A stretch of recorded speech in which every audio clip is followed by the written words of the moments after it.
media wayang digelar ana ing lingkungan sekolahan ya kuwi menjadi sarana belajar bahasa daerah utamane bahasane awake dhewe basa Jawa. Dalu sugeng dalu wilujeng rawuh sugeng rawuh kuwi sing bener sing ngendi bener kabeh ning tergantung sapa sing ngucap. Gombrasto mungkar lan nafsu. Ya kuwi sekolah sing berbudaya gelem nguri-nguri budaya ngurip-ngurip budaya kareben para putra siswane dadi putra siswa sing berbudi pekerti. La ilaha illallah wallahu akbar. Nduk anakku sing setinik-tinik anakku sing ayu-ayu dhewe anakku limbuk ana dawuhmu apa mak nimbali marang anakmu aku leren sawetara ya nok ngono kanggo ngendhone swasana kang kenceng langkar ben kahanane bisa tetep gayeng ngono sadurunge matur sing akeh-akeh kang sarta ngaturake tetembangan ingkang maneka warna luwih dhisik ayo tak gandeng tanganmu sing tengen bareng-bareng bengi iki ngucapake lan ngungkapake rasa puja lan puji syukur kunjuk marang Gusti ingkang murbeng dumadi Tuhan yang Maha Esa Allah Subhanahu wa taala Hyang Widiwasa ngono ya mak ingkang wis malembarake keberkahan ingkang sarta kenikmatan becik nikmat sehat nikmat sempat nikmat iman moga tanpa keberkahan ingkang sarta kenikmatan ing Gusti Allah aku kang sarta kowe anakku limbuk sak rombongan bengi iki bisa manunggal kang sarta tetunggalan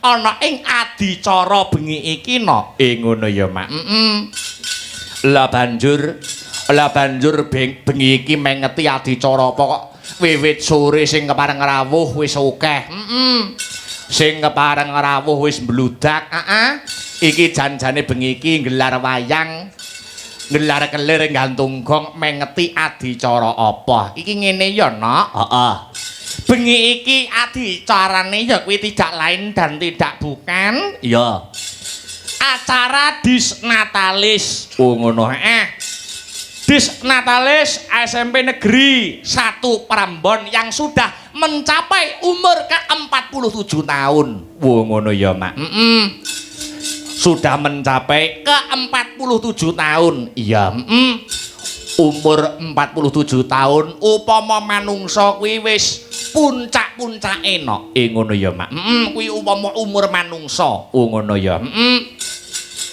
iki awake dhewe kok siji kelawan adat saben SMP Negeri 1 Prambon ulang tahun disnatalis iki kok gelare kok wayangan kok kadingaren iki ya pancen golek beda no iya iya mak iya sakliyane kang kaya mangkono wis sak wajibe wis sak pantese aku kang sarta kowe minangka dadi wakile rombongan ya kuwi ngaturake panuwun ingkang tanpa pepindhan ucapan terima kasih yang sangat banyak ucapan terima kasih kanggo sapa wae mak nuwun inggih pepunden kula ingkang winengku kinurmatan Bapak Kepala Sekolah iya panjenenganipun nuwun inggih menika Bapak Dr. Andes Edi Sabadila ngono ya mak Bapak Dr. Andes Edi ngono wae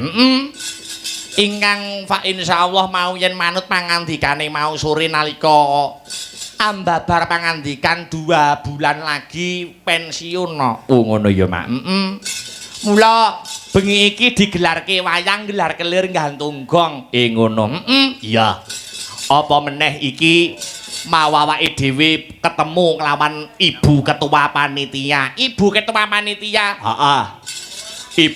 panitia mau sore nemoni awake dhewe ana ing pondokan utawa transit uga ngendika wayangan bengi iki ibarate tumbuh oleh tutupe kepiye no wayangan ya kuwi SMP Negeri 1 Prambon ke-47 tahun iki uga ngepasi ya kuwi hari wayang nasional utawa hari wayang dunia ngono ya no hari wayang nasional kang wis disahkan lumantar kepres utawa keputusan presiden tahun 2018 tanggal 7 dan tanggal 8 minangka dadi Hari Wayang Nasional. Oh ngono ya, Mak. Heeh.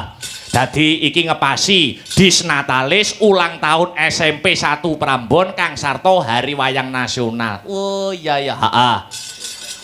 Tumbuh oleh tutup. Heeh. Wong ya awake dhewe nek ora kleru lho. Heeh, nek ora kleru ki biyen jaman cilikane awake dhewe. Heeh.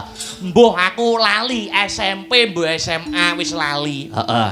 Awake dhewe tau biyen dalang ning kene ning acarane wayang masuk sekolah. Ngono. Nalika semono ya kuwi ana ing program wayang masuk sekolah, programe dinas ya kuwi pariwisata. Ngono. Ning wayangane awan, udakara pakliran padat ya kuwi sak jam. Ngono. Biyen nalika isih SMP utawa SMA aku lali no. Oh iya. Alhamdulillah bengi iki bisa sowan maneh. Alhamdulillah bengi iki iso sowan maneh sak rombongan. Heeh.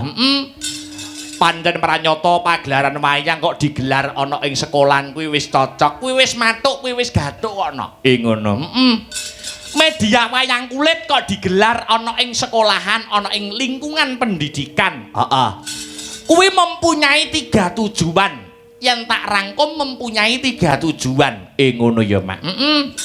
3 tujuan media wayang kulit ana ing lingkungan sekolah, lingkungan akademis utawa sekolah kuwi apa?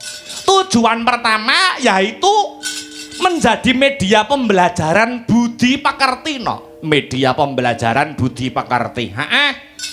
Merga wayang kuwi ora mung tontonan, tapi di dalamnya juga ada tuntunan kang kebak ing reh tatanan. Oh ngono ya, Mak. Dadi apa wae lakone, apa wae judule wayangan, heeh. Kuwi kabeh mesti mengajarkan, mengajak tentang kebaikan. Oh ngono ya, Mak. Yen paribasane ana tetembunge Jawa ngandharake Suradira jayane ngrat, swah brasta tekaping ulah Daramastuti, sing bener bakal jejer, sing salah bakal seleh. Oh ngono ya, Mak. Dadi wayang minangka tujuan pertama menjadi media pembelajaran budi pekerti. Heeh, media pembelajaran budi pekerti. Heeh. Apa meneh jaman semono nalika jaman agama Islam masuk ana ing bumi Nuswantara. Heeh. Kuwi mediane ya ora ana liya ya mung kejaba nganggo media wayang kulit kang sarta gamelan. Oh ngono ya, Mak. Heeh. Nalikane biyen Sunan Kalijaga, heeh. Urung akeh wong Nuswantara sing ngrasuk agama Islam. Heeh. Sunan Kalijaga gelar wayang kulit ana ing Masjid Demak. Heeh. Lah, para penonton sing kepengin mirsani, heeh, kudu mlebu Masjid Demak kanthi syarat ya kuwi mengucapkan 2 kalimat syahadat. Otomatis wong sing nonton wayang nalika semono kuwi wong dadi ngrasuk agama Islam. Wo ngono ya, Mak. Heeh. Iya ngestokake dawuh. Heeh. Kuwi tujuan pertama. Tujuan pertama dene tujuan angka 2. Media wayang digelar ana ing lingkungan sekolahan. Ya kuwi menjadi sarana belajar bahasa daerah, utamane bahasane awake dhewe basa Jawa. Ngono. Heeh. Iki penting no. Oh ya. Wong bapak kepala sekolah sing asli Pekanbaru wae nadyan isih grutal-gratul ngomonge bahasa Jawa ning uga duwe krentek nanggap wayang iki berarti tresna karo basa Jawa. Oh ngono ya, Mak. Heeh. Mergo bocah-bocah milenial, bocah-bocah Gen Z, ya. Saiki wis luntur basa kramane ora ngerti undha-usuk, ora iso basa Jawa kanthi bener. Oh ngono. Heeh, nyeluk bapake wis papah. Iya. Papah ning endi? Papah ngarit. Lah ya, mamah ning ndi? Mamah Daud. Ngono. Iya, ya ora apa-apa ning apike awake dhewe selaku dadi wong Jawa kudu tansah ngugemi karo basane awake dhewe ya kuwi basa Jawa. Heeh. Basa Jawa kuwi ana undha-usuke. Iya. Beda-beda karo ya kuwi basa manca utawa bahasa Inggris, bahasa internasional. Ngono ya, Mak. Yen basa internasional utawa bahasa Inggris, heeh. Kuwi makan, heeh, kuwi nggo kirik, nggo wong tuwa kuwi makan kuwi bahasa Inggrise eat. Heeh. Ning nek ning Jawa njajal, heeh, ana dahar, heeh, ana nedha, heeh. Ana maem, ana mangan, ana mbadhok, ana nguntal, ana nyekek. Ya. Tergantung sapa sing dahar, ta? Oh iya, nek wong tuwa ya dahar. Wong tuwa iki lho, sugihe basa Jawa ning kene. Unda usuk, heeh, ning Inggris, heeh. Ana arepa pari, arepa beras, arepa sego, bahasa Inggrise ya cekek glekek ya rice. Wo ngono. Ning nek kene wong Jawa, heeh, tanduran isih jenenge pari, heeh. Pari dadi beras, heeh. Beras cilik jenenge menir, heeh. Yen wis diadang dadi sego, heeh. Sego nek siji jenenge upa. Sego garing jenenge karak. Lho sugihe wong Jawa ning kene. Oh iya, Iya ya, Mak. Lah kaya sing dadi perdebatan jaman semono aku nate krungu. Heeh, piye? Antarane wilujeng karo sugeng, upamane wilujeng dalu, sugeng dalu, wilujeng rawuh, sugeng rawuh. Kuwi sing bener sing ngendi? Bener kabeh ning tergantung sapa sing ngucapne no. Ngono ya, Mak. Yen kraton Solo nganggo sugeng, nek kraton Solo nganggo wilujeng, nek kraton Yogya nganggo ya kuwi sugeng. Ngono. Dadi upama wong nom nang nyang sepuh kuwi nganggo sugeng nek aturan kraton, nang nom nyang wong sing luwih tuwa awune luwih tuwa kuwi nganggo sugeng. Ngono. Sugeng rawuh Pak, sugeng rawuh Bu, sugeng enjing Pak, sugeng enjing Bu. Terus sing tuwa nyauri wilujeng Nak. Ngono. Ngono ya, Mak. Dadi iki perlu dimengerti. Iya, karben ora salah kaprah, ora salah kaprah. Iya. Akeh ya, Mak, basa-basa Jawa sing salah kaprah. Ana. Ya MC jaman saiki ngono kae. Heeh.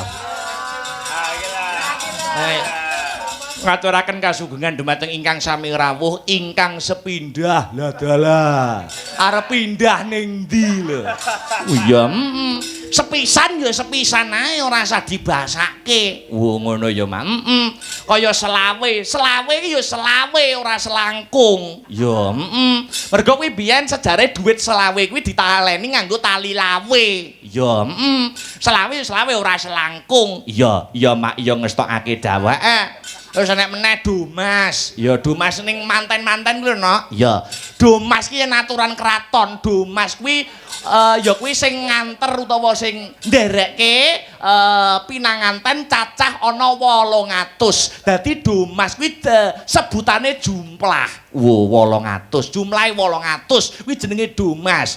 Lah saiki Dumas cacah kalih. Ora usah ambak Dumas sing nggur loro, wis ora usah cacah kalih. Ngono ya, Mak. Iya.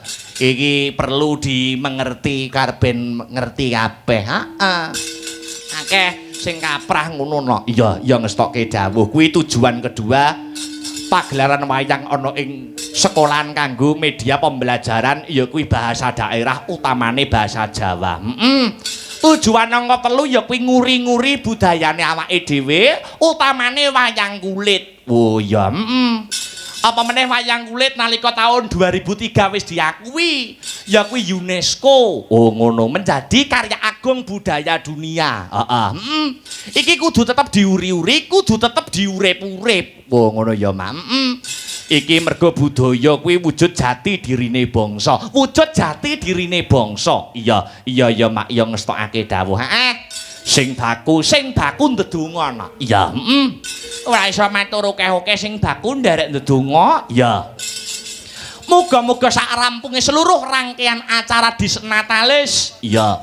Ya kuwi keluarga besar SMP Negeri 1 Prambon yang sudah mencapai umur ke-47 tahun. Iya. Muga-muga SMP Negeri 1 Prambon dapat selangkah lebih maju dari tahun-tahun sebelumnya. Ya. Lan para putra siswane bisa menorehkan berbagai prestasi unggul dalam bidang akademik maupun non-akademik. Satemah ing tembe mburine para putra siswa SMP Negeri 1 Prambon bisa piguna tumrap nusa bangsa kelawan agama. Amin amin amin Allahumma amin. Allahumma amin. Hasbuna Allah wa ni'mal wakil.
Gusti Allah sesembahanmu rintan lan dalu mong limang wektu kanggo brasta mungkar lan nafsu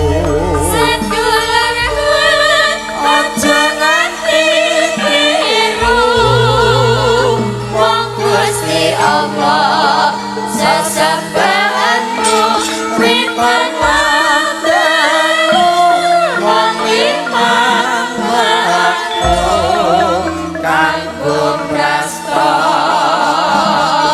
mungkar lan nafsu.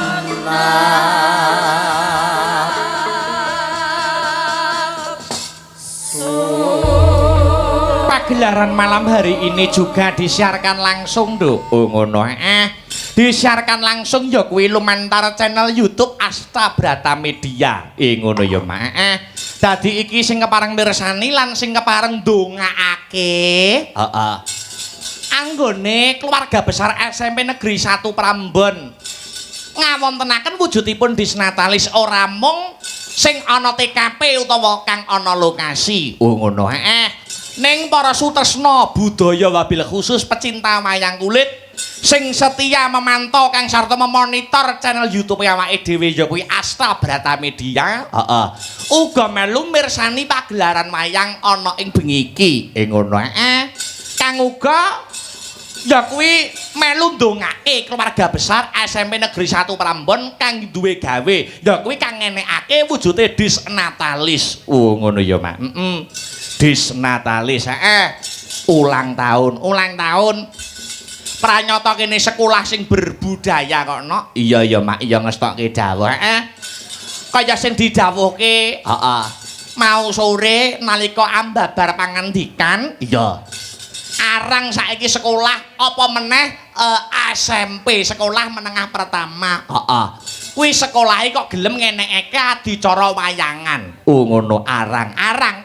Mula kene iki ora mung mentingake babagan akademis, ning sing luwih wigati ya kuwi, heeh.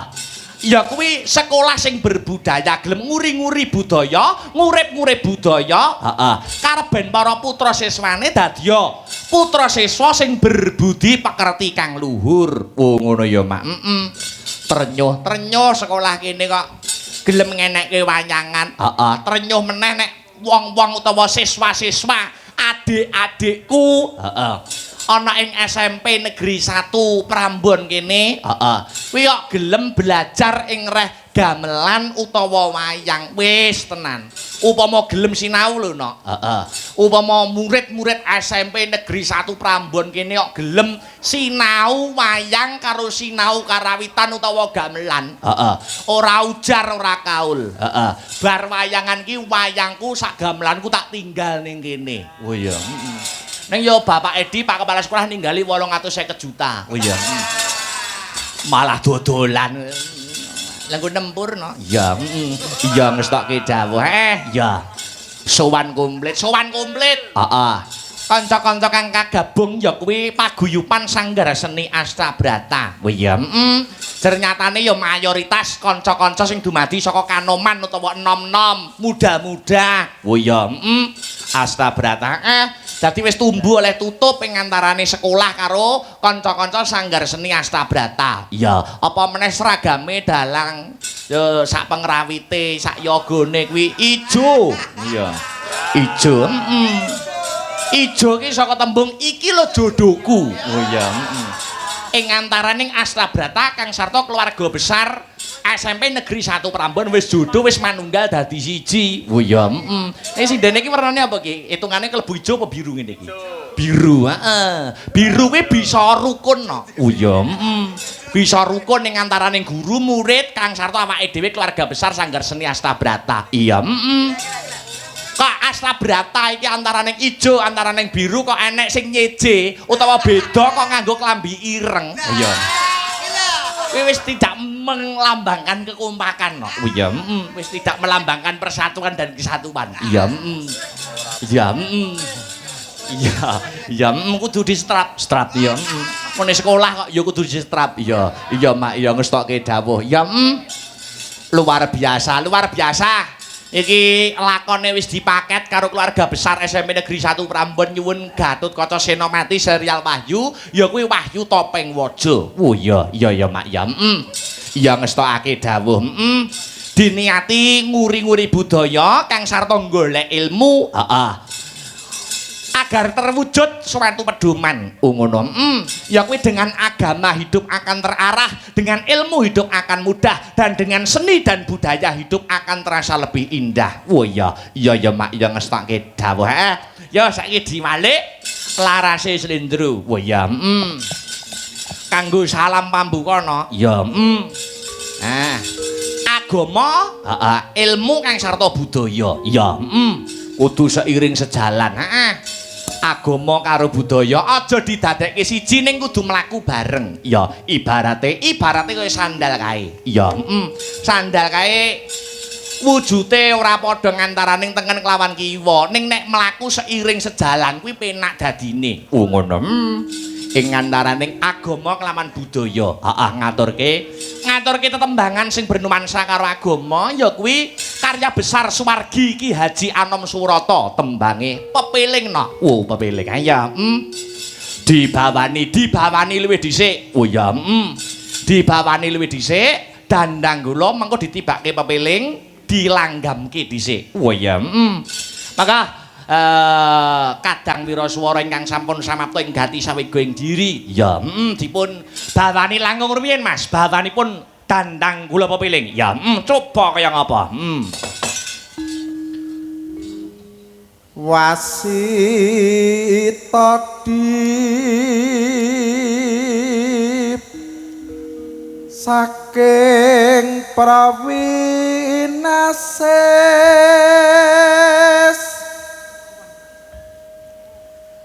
ngeling ana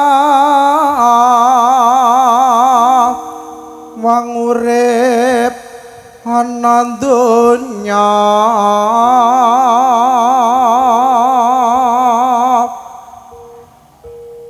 bebasan mung mampir ngombe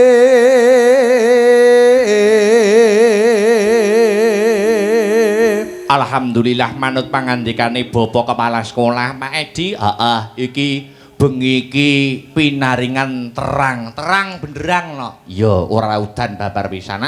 Ora udan babar pisan ning ya halangane siji. Nalika mau lagi wiwit wayang wiwit, wah jan kewan iso nglumpuk ning ngarepku no. Oh iya, kewan cilik-cilik ana sing mlebu cangkem, ana sing mlebu gulu. Iya, mlebu jarik. Lah iya, nganti mlebu cangkem arep nyuwara ki mengguk no. Iya, nganti watuk-watuk. Ya nganti sing klambi ireng penyimpingku meng. Iya. Sing penyimping ireng malah do anu kok malah ngelokke aku. Aku dalange watuk lho, dalange watuke malah dilokke. Iya, aku watuk gugluk ngono malah waduh, dalange meteng ngono malah. Iya, kurang ajar tenan. Iya, kurang ajar. Yo teruske. Iya. salat kang limang waktu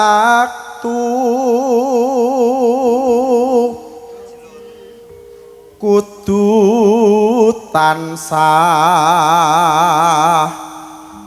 dipun lampahi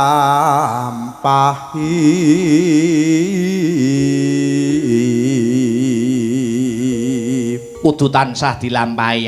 Kewajibane wong Islam ya kuwi ingkang dadi cagake agama. Yen wong Islam wajibe salat. Iya, wong tembunge bae Islam, ya toh, Isya subuh, luhur, asar, maghrib, Islam, ISLAM. Ingin selamat laksanakan ajaran Muhammad. Oh iya, iya. Ya, lajeng Mas Her. iku cagak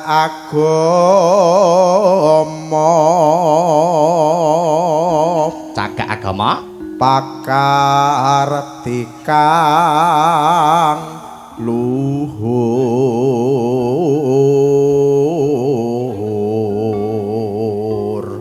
Terus ngedohke tumindak mungkar yakti urip manggya tentrem lahir batin ndake bejo donya akhirat.